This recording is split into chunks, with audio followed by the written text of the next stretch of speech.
deməli, dağ meylinin faizə tapılmasını müəyyən edəcək burada.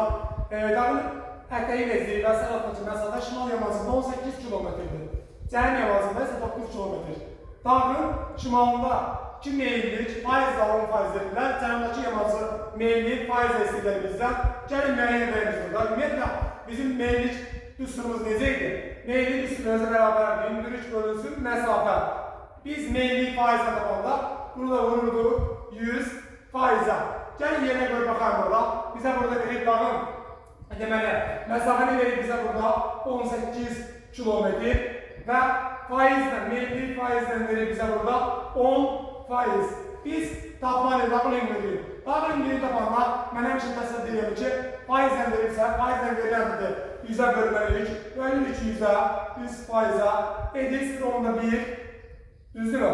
Və biz aldığımız rəqəmi vururuq dağın məsafəsində hündürlük tapırıq. Yəni hündürlük bərabərdir 18 kilometr vurulsun 0.1-ə. Bu deyil 1800 metr. Deməli bizim dağımızın hündürlüyü nə qədər olacaq? 1800 metr. İndi digər cənub yamacındakı meyillik tapalım. Üstünə yerə görə tapacaq. Cənub yamacı meyillik tapanda meyillik bərabərdir. Bizə tapdıq ki burada hündürlüyü 1800 metrdir.